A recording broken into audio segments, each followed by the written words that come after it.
Good afternoon, everyone, and welcome to the Midwest Conference Performer of the Week Spotlight. My name is Corey Weibel, and I'm the Midwest Conference Director of Media and Information, and this is a feature where we sit down and do a video interview with the Performer of the Week from this past week. This week, we're going to be sitting down and talking to JP Ranumas, a runner from the Lawrence track and field team. Ranumas won one event and placed third in two others at the Lawrence Invitational last Saturday. He grabbed first in the 110-meter hurdles with 15.83 seconds. He also grabbed third in the 100-meter dash in 11.6 seconds, and he competed in the long jump for the first time in his collegiate career. He took third with a leap of 19 feet, 11.75 inches. He also ran in a pair of the Lawrence's relay teams. First of all, JP, thanks for coming on, and congratulations on the week. All right, thanks for having me. No problem. So if you could, just to start off, tell us what it feels like to be named Performer of the Week. To be honest, it's quite a surprise because I just thought I would never have gotten it. It just seemed like a normal meet, and it wasn't that it's just such an honor to have this, so thanks for having me again. So, just talk about the meet a little bit. You performed well in a ton of different events. Just talk about that.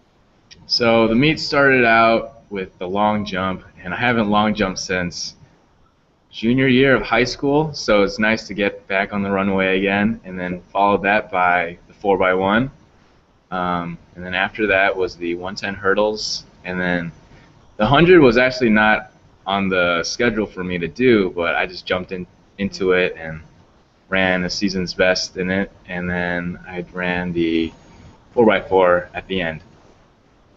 So you talked about competing in the long jump for the first time since your junior year. Is that something that you went up to coach and said, hey, I want to try this, or did he come to you, or how did that come about?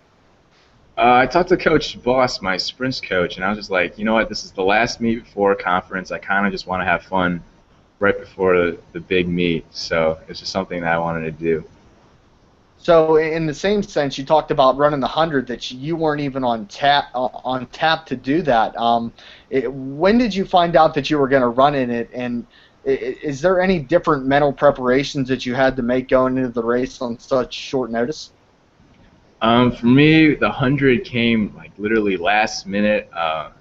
There was two people within the heat that I raced in, and I was like, hey, they need more guys to have people to run against, so I just thought, hey, like, I got time, so just hopped into it. Didn't really warm up as much as I should have, but I mean, ran pretty well, so yeah, I had fun with it. It was just a nice day to just try and get some speed work in right before the big meet. Now, were those events, you talked about the long jump, that it was something you just wanted to do, you haven't done it in a while. Is that stuff that you practice during the week, or is it something that you stay into just in case you need to do something like the long jump or the 100? Well, as for the long jump practice, I only practiced it the week leading up to the Lawrence Invitational, and I just took a couple run-throughs, nothing too big in terms of like getting any technical work in. It was just more of just like having no expectations and just seeing where things played out. So you take part in a lot of different events. What's your one favorite event that you like to do? It's definitely the 110 hurdles. and why is that? The 110 hurdles for me, it just basically goes back to my whole like philosophy in track, is that like you have to have controlled aggression. With that focus, if you lose it in the 110 hurdles, you can clip the hurdle and you can be off your rhythm, or you could be focusing on other people in other lanes. And if you do that, you're not going to run the time that you want to run. You have to be the most clear-headed person and so focused in that race, because so many little things can go wrong. And that's why I like it, because it's that challenge of trying to run the perfect race. So you also run the 400 meter in the 400 hurdles. What's the big difference between those two? You talk the 110 where you don't have much time to think, but I would think in the 400 you have a little bit more time where you can maybe make a mistake here or there and still be in contention. 400 hurdles for me, well, it's 400 meters, and adding hurdles to that just makes the 400 even harder. For the 400 hurdles, my mental preparation is just finish. It's such a man killer, but I mean I have fun with it here and there. But I definitely have to say the 110 is the one that I enjoy the most. So I think you touched on this a little bit earlier, but you know, in the sprint races, you're just trying to clear your head. What's your preparation like that leading up to the race? You're in the blocks, you're ready to go. What's going through your mind? What's going through my mind is, I mean, I've done everything that I can in terms of preparing myself during practice, and so it's just go. That's literally it. That goes through my mind is listen for that gun and just react and do what I know I can do. That is just execute my race plan, coming out of the blocks, taking the correct amount of steps to the first hurdle, or even in the 100, it's just like being in that drive phase and coming out. But yeah, knowing that I have to be super focused is the main concern right before the start of the gun. Now, we're talking about the 400. It's obviously a longer race. Do you think about certain things while you're actually running? Do you scan the field and say, I need to kick it in at this point to catch this person? Or do you try and keep your mind clear like you do in the 110s? We're still talking about the 400 hurdles, right? Not the 400. Yeah. Okay. Well, as for the 400 hurdles, I know the first 200 is just like a rhythm thing.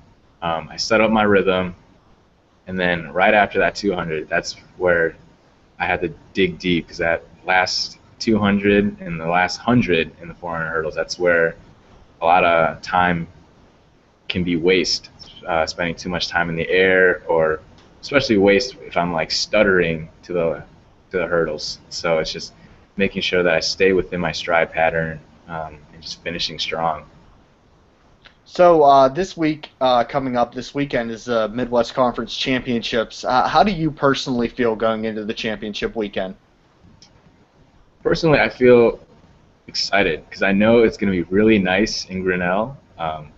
Having nice weather really helps because this year it's been, in terms of weather-wise, it hasn't been that great. But I'm excited to see the hurdlers that I have to go against, because all of us have a good time competing with one another. We're all so genuine people, and I can't wait to see my friends from St. Norbert's and my friends from Monmouth, all the hurdler guys. They're a great group of guys. So going into the championships, you're third in the league in the 110 hurdles. Does that put a lot of pressure on you, knowing you're one of the front runners for a gold medal? For me, I don't look at the standings as an indication as to what I should place, because I remember freshman year going into my first indoor conference, I was ranked second, I believe, and that just got to my head. I wasn't focused. I was like, this is what I should be doing, but I don't feel like I was focused in my race, and it was the first hurdle that I really just nailed, and I finished the race fourth. So out of the medal stands, and from that point on, I just learned that, like, look, whatever's on paper doesn't really matter. It's what you do right before the race is like how I prepare for that. Having like no expectations and just focusing on the process of getting to somewhere I want to be, and not getting ahead of myself. So yeah, I'm happy I'm third, but in a hurdles race, anything can happen. So turning to the team portion of it, track's a little bit different because there's a team and an individual portion. How much do you actually focus on where the team standing are and what your teammates are doing, or do you try and stay focused on your events and the things that you can control? Well, for me, it really depends meet by meet. It depends if like what's my workload, and especially the time schedule of the meet.